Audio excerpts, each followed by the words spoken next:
Sabes que en nuestro calendario hay fechas marcadas durante el año. Y obviamente que cada fecha tiene una historia, tiene un trasfondo. Algunos están basados en acontecimientos de lucha, donde las personas lucharon para tener un día en el año donde se pueda reconocer el trabajo, la labor, el sacrificio de alguien. Sin embargo, cuando llegamos a fin de año, pues las fechas allí de celebración están más seguidas, ¿no? Primero porque allí se junta Navidad y pasando unos días más viene fin de año, que es Año Nuevo. Y hay diversos tipos de celebraciones, de acuerdo a la cultura, de acuerdo al país, hay diversas tradiciones. Por ejemplo, para Navidad, para muchos representa el símbolo de unidad familiar. La familia se reúne, se junta, no importa si está en diferentes lugares, para pasar un momento agradable. Muchos obviamente están preocupados solamente por el área comercial, porque es la mayor venta del año, ¿verdad? Algunos se preocupan más por la cena navideña, por los regalos navideños, por iluminar la casa y llenarlo de colores y colocar un árbol y tantos asuntos. Mientras que otros están mirando con indiferencia desde lejos. Miren aquellos paganos, miren lo que hacen. Y sabes que esa actitud es no es que es medio, es muy peligroso, ¿no? Cuando nosotros comenzamos a acusar y comenzamos a decir que las personas están haciendo algo totalmente equivocado, tú puedes decirlo de dos maneras. Uno, decirlo con mucho amor, y otro es decirlo con mucha resistencia, apartando a las personas. Hay muchas personas que no son creyentes, que miran a los cristianos y dicen, yo no quiero ser así. Miren con tanta amargura, miren cómo acusan, miren cómo hacen. Mientras nosotros aquí estamos viviendo en un ambiente de paz, por ahí otro está tan amargado, diciendo que Navidad es tan pagano, es diabólico y todo. Hoy vamos a hablar lo que realmente representa y cuál debe ser nuestra posición en una fecha como esta. Quiero decirte algo importante. Aprovechemos esta fiesta para poder reunirnos, para amar, extender la mano, para ayudar, para perdonar. Saquemos el odio de nuestro corazón. Y pues bueno, vamos a enseñar lo que realmente ocurrió, aunque no ocurrió en diciembre el nacimiento de Jesús. Vamos a enseñar de que Jesús sí nació, de que el mayor acontecimiento de la historia fue el nacimiento de Jesús, nuestro Salvador. Entonces yo estoy listo aquí para poder abrir la Biblia y para que juntos podamos allí comprender este tema tan importante. Toma lápiz y papel, toma tu Biblia, llama a toda la familia. Hoy vamos a hablar acerca del nacimiento de Jesús y qué representa eso para nuestra vida. Vamos a una brevísima pausa, no cambies el canal, ya regresamos. Sin duda hay dos posiciones, ¿verdad?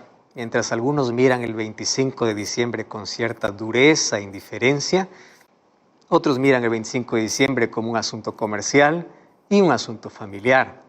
Y pocos realmente recuerdan que el trasfondo en sí de la fecha es el nacimiento de Jesús. Y eso es lo más triste, ¿no? Se espera Navidad solamente con fines comerciales.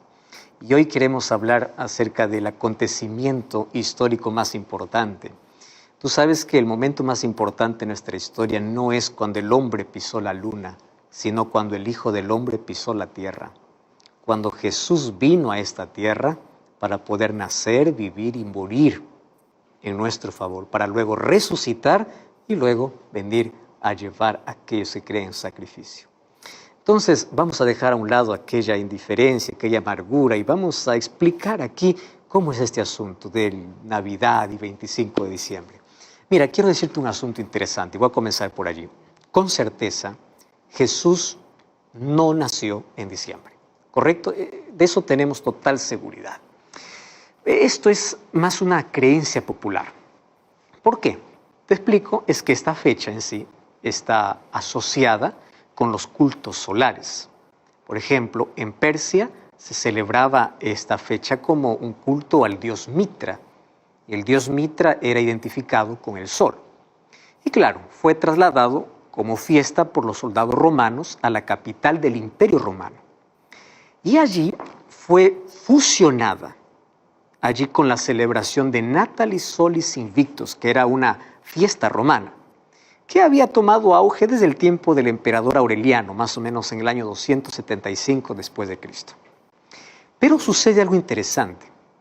Al convertirse miles de adoradores o de paganos, de aquellos adoradores al sol, al cristianismo, los líderes religiosos de esa época optaron por una celebración paralela con el fin de evitar que los nuevos creyentes al cristianismo se vuelvan al paganismo, porque ellos estaban acostumbrados a una fiesta en el fin de año. Entonces ahí surge el 25 de diciembre. 25 de diciembre fue adoptado como, digamos, el cumpleaños de Jesús, como el día del nacimiento de Jesús. Porque dijeron, pues bueno, Cristo es el sol de justicia. Y aunque la fiesta comenzó a celebrarse esporádicamente hacia el año 336, fue el obispo Liberio en Roma que en el año 354 la oficializó. De manera oficial ya era como el día de celebración de cumpleaños o de cumpleaños de Jesús o del nacimiento de Jesús. ¿Te das cuenta? Aquí se junta mucho el paganismo con el cristianismo. ¿Comprendes? Pero con esto yo no te estoy atacando, no te estoy criticando, te estoy trayendo la historia de cómo es qué cosa es lo que sucedió. Pero aun cuando la fecha sea incorrecta, el trasfondo tiene que ver con un hecho histórico que sucedió. ¿Cuál es el trasfondo? El nacimiento de Jesús. Entonces, la fecha es equivocada, pero el evento es correcto. ¿Entiendes? Jesús no nació en diciembre, porque en diciembre, allá en el oriente donde Jesús nació, pues era invierno y los pastores no estaban allí con las ovejas cuando los ángeles aparecieron. Y por muchas otras razones, Jesús no nació en el mes de diciembre. Pero lo triste es que a medida que pasa el tiempo, la gente se olvidó de que se celebraba, digamos, el evento del nacimiento de Jesús. Y hoy se ha convertido más en un asunto comercial. Por eso es que este es el momento para hablar de lo que realmente significó el nacimiento de Jesús. Porque hoy el asunto de Navidad, aun cuando el trasfondo sea recordar que Jesús nació, aun cuando no sea la fecha, pero se recuerda el evento, el problema es que se ha vuelto un asunto comercial. Ahora, yo siempre me pregunté, ¿por qué es que la Biblia guarda silencio en cuanto al día del nacimiento de Jesús? Y yo encontré una respuesta muy simple. ¿Sabes cuál es? Porque si la Biblia hubiese dicho el día que Jesús nació, la gente lo hubiese colocado como un día más de adoración. Ponte a pensar conmigo. Sin autorización bíblica, el domingo se convirtió en un día de adoración porque Jesús resucitó. Imagínate si la Biblia dijera cuándo Jesús nació, si hubiese vuelto otro día de adoración. Y el único día específico y claro que menciona la Biblia como día sagrado es el sábado, día separado por Dios. Todos los otros días, pues, no fueron separados por Dios. Entonces, por esa razón, para que no se levante otro día de adoración, otra fecha, a veces la Biblia guarda silencio con algunos asuntos interesantes. ¿Entiendes? Entonces, hasta aquí queda claro que el único día específico, claro y separado por Dios, es el sábado para adorar. Pero si es que el nacimiento de Jesús hubiese explicado con un día, probablemente la gente hubiese levantado un día de adoración. Pero quiero pensar en el otro lado, donde este es un buen momento para poder reunirse, para poder reflexionar, para poder explicar la verdadera razón. No es el momento como para poder criticar, desunir, mirar con indiferencia, no. Es el momento para decir cómo realmente surgió el nacimiento de Jesús. En primer lugar, tenemos que decir a las personas que si es que realmente Navidad recuerda el evento del nacimiento de Jesús, aun cuando no es la fecha correcta, el centro tiene que ser Cristo. Pero hoy, ¿cuál es el centro? El centro es la cena navideña, el centro es el chocolate, el centro es los panetones o el pan dulce, el centro son las tradiciones, el centro son las luces que llenan la casa. ¿Cuál es el centro en sí? ¿Estás entendiendo hacia dónde quiero llevarte a la reflexión? Entonces, así como cuando Jesús nació, hubieron dos grupos de personas, hoy todavía siguen existiendo esos grupos. Por ejemplo, hay un grupo que adora a Cristo no una vez al año, sino todos los días del año. Y esos adoradores están representados por aquellos pastores y por aquellos reyes magos, que a pesar de la distancia ellos fueron para buscar a Jesús. Pero también hay gente hoy que rechaza a Jesús. Esos están representados por Herodes o por aquellos que le decían aquí no hay lugar. No, no hay lugar para Jesús. O sea, la historia continúa de la misma manera, solamente han cambiado los nombres de las personas. Entonces la pregunta es, o eres Herodes o eres un rey mago, o adoras a Jesús o realmente rechazas a Jesús. ¿Entiendes? Ahora, lo más irónico es que en estas fechas mucha gente celebra Navidad sin Jesús, ni siquiera se acuerda de Jesús. Y hay un interés terrible por sacarlo, ¿verdad? Es como decir, vamos a celebrar una fiesta de cumpleaños sin el cumpleañero. Y otra vez te repito, aunque Jesús no nació un 25 de diciembre, es una fecha para explicar que el evento fue real. Hoy, lamentablemente, el interés es comercial, no se honra a Jesús. Hay algunos que intentan honrar a Jesús incluso destruyéndose. Por fiestas ellos comienzan a beber, comienzan a hacer cosas indebidas. De esa manera no es lo correcto. Ahora, lo triste y lo irónico también es que las casas se llenan de luces, pero el corazón sigue oscuro. Piensa en eso. Luces en la casa, la vida en oscuridad. Hoy quiero reflexionar contigo. Aquel día cuando Jesús nació. Vamos al libro de Miqueas, capítulo 5, versículo 2. Miqueas es un libro que está en el Antiguo Testamento. Es un libro pequeño y allí en los capítulos presenta algunas profecías que tenían que ver con Cristo. Y es interesante porque muchos años atrás del nacimiento de Jesús ya estaba predicho o profetizado dónde Jesús nacería. Mira lo que dice Miqueas capítulo 5, versículo 2. Pero tú, Belén Efrata, pequeña para estar entre las familias de Judá, de ti me saldrá el que será el Señor en Israel, y sus salidas son desde el principio, desde los días de eternidad. ¿Quién está haciendo referencia? A Jesús. ¿Que dónde nacería? Allí en una ciudad tan pequeña. ¿Cuál sería el nombre de esa ciudad? Belén. No fue casualidad entonces que Jesús naciera en Belén. Algunos dan el crédito a Augusto César por promulgar un edicto que ordenaba a todos empadronarse allí en su ciudad natal. Sin embargo, en el Antiguo Testamento encontramos 333 profecías en relación a Jesús y todas ellas se cumplieron. Esta es una de esas profecías donde decía que iba a nacer en Belén. Ahora fíjate, ahí viene la pregunta interesante. ¿Por qué en Belén?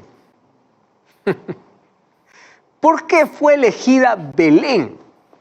¿Por qué no Jerusalén? ¿Por qué no otra ciudad si habían ciudades mejores para el nacimiento del Rey del universo? ¿Por qué Belén? Y es que Belén tiene una historia muy singular. La primera vez que la Biblia registra la ciudad de Belén fue para informar que allí nació Benjamín. ¿Quién fue Benjamín? Un hijo de Jacob. Y allí, cuando nació Benjamín, murió en el parto su madre, Raquel. Entonces, Belén es testigo de una historia, de un nacimiento y de una muerte. Interesante, ¿no? Entre la alegría y el dolor. Imagínate allí a Jacob tener que recibir en sus brazos a Benjamín y al mismo tiempo tener que llorar porque su esposa acababa de fallecer. La alegría por recibir a alguien a la vida y el dolor por despedir a alguien de la vida. Entonces, el niño que nació de Raquel debió haberse llamado Benoni. Ese era el nombre de Benjamín. ¿Y qué significa Benoni? Benoni significa hijo de mi dolor. Solo que Jacob, su padre, lo cambió de nombre. Y no lo colocó hijo de dolor, sino lo llamó Benjamín. ¿Y qué significa Benjamín? Benjamín significa hijo de mi diestra. Ahora tú puedes preguntar, pastor, ¿y esto qué tiene que ver con Jesús? Ahora te explico. Vamos a conectar este incidente con Jesús y su nacimiento. ¿Correcto? ¿No habría podido María haber llamado a su propio hijo en lugar de Jesús Benoni? Porque Jesús pues iba a ser el hijo de su dolor. Incluso Isaías capítulo 53 dice que Jesús sería llamado varón de dolores, o sea, Benoni, varón de dolores. Isaías 53 dice, como cordero fue llevado al matadero, y allí él fue nuestro sustituto. Pero también recuerdas que Jacob le cambió el nombre de Benoni para Benjamín. Entonces, tú sabes que Dios, el Padre, también le colocó un nombre a su hijo. ¿Y cómo llamó Dios, o cómo llamó allí a su hijo? Respecto a su divinidad, Dios lo llamó hijo de mi diestra, o de mi mano derecha. Es interesante lo que dice Salmos capítulo 110. Allí en el versículo 1, dice allí, Jehová dijo a mi Señor, siéntate a mi diestra, hasta que ponga a tus enemigos por estrado de tus pies. Esta es una profecía que se refería a Jesús. Entonces, ¿cómo es llamado también Jesús? Hijo de mi diestra. ¿Y qué cosa también representaba o qué significaba Benjamín? Hijo de mi diestra. ¿Y dónde nacieron ambos? En Belén. ¿No es curioso? No. Detrás de cada nombre, detrás de cada profecía hay un porqué. Ahora, este incidente pues parece profético. Profético porque el Benoni de María, o sea, el Benjamín de Dios, había de nacer ¿dónde? En Belén. Además, recordemos que no fue María quien le puso nombre a Jesús, sino fue Dios, el Padre. Por eso es que cuando él envía el ángel, dice a José que el nombre del niño sería llamado Jesús. Eso vemos en Mateo capítulo 1, versículo 21. No fue José quien colocó el nombre, no fue María, fue Dios. Él será llamado Jesús porque salvará a su pueblo de sus pecados. Muy bien, hasta aquí hay una relación muy bonita en Belén de dos nacimientos, de Benjamín y el de Jesús. Pero ¿sabes qué? Recorriendo en la historia bíblica, encontramos a otra mención de Belén. Y esta mención de Belén y su historia se relaciona con Noemí y con Ruth. Nuevamente, ¿dónde se desarrolla esa historia? En Belén. Ahora, ¿tú sabes qué significa el nombre Noemí? Noemí significa gozo, alegría. Eso significa Noemí. Pero cuando Noemí regresa a Belén, ella pide que no le llamen más gozo ni alegría, porque había perdido a sus hijos y a su esposo. Ella dice, por favor, ya no me llamen más Noemí, llámenme Mara. ¿Y sabes qué significa Mara? Mara significa amargura. ¡Wow! Esto puede representar nuestra vida, ¿verdad? Un momento podemos tener tanto gozo y tanta alegría y luego pasamos de la alegría o del gozo a la amargura por las circunstancias terribles que vivimos en la vida. Entonces de la alegría pasó a la amargura. Sin embargo, su historia no termina allí. ¿Sabes qué sucede? Cuando termina el libro, se le llama otra vez Noemí. ¿Por qué razón? Porque allá en Belén, recuerda ese nombre, Belén, encontró su redención y recuperó su alegría. Y esa alegría obviamente está conectada con Ruth, ya que Ruth fue bisabuela de David, el rey más eminente de Israel. Ahora, Jesús debía nacer en Belén y de la descendencia de Ruth y Booz, que era un gentil y un judío. Ruth era gentil y Booz era judío. ¿Por qué razón? Porque Jesús sería el rey de los judíos y de los gentiles. ¿Y dónde se desarrolla esa historia? En Belén. Y otra razón importante es que en Belén encontrarían todas las maras, o sea, aquellas que tienen amargura en el corazón, el verdadero gozo de la redención. Qué lindo, ¿verdad? Así como Noemí encontró en Belén de la amargura el gozo, la alegría, también todos nosotros allí íbamos a encontrar en Belén, porque iba a nacer Jesús, íbamos a pasar de la amargura del pecado a la dulzura de la gracia de Dios. Pero aquí hay otro asunto interesante, porque Miqueas capítulo 5 dice que Belén está entre las ciudades más pequeñas. ¿Cuál es la posición de Belén entre todas las ciudades? Mira lo que declara el profeta. El profeta dice, mas tú, Belén Efrata, pequeña para estar entre las familias de Judá. Es que Belén era singular.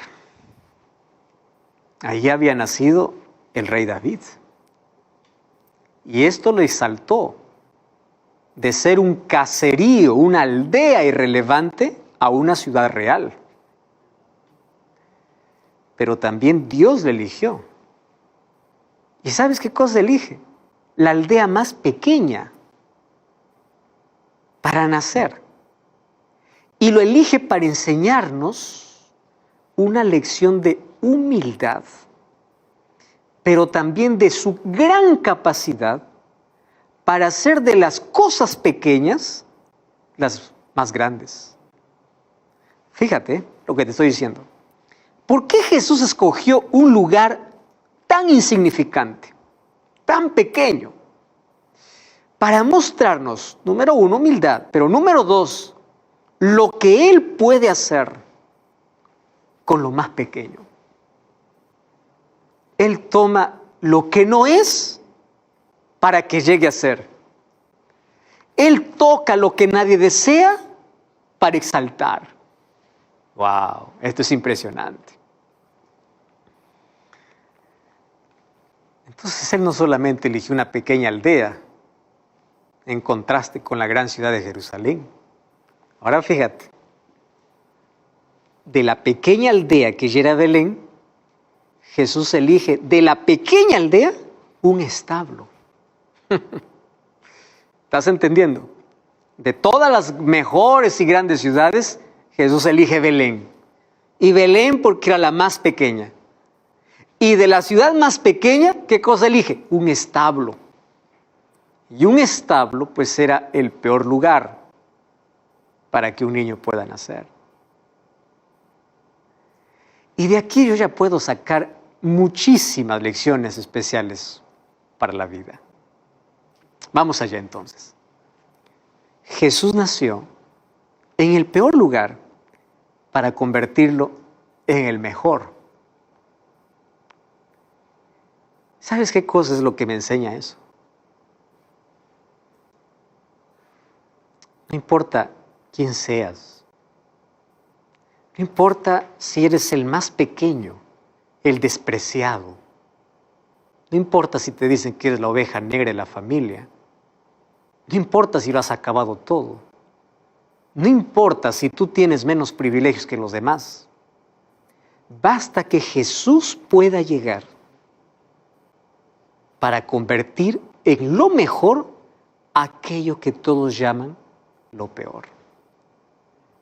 Y hoy Jesús sigue llegando a los peores, a los más insignificantes, a los más pequeños, a los más humildes, a los más simples, para convertirlo en lo mejor.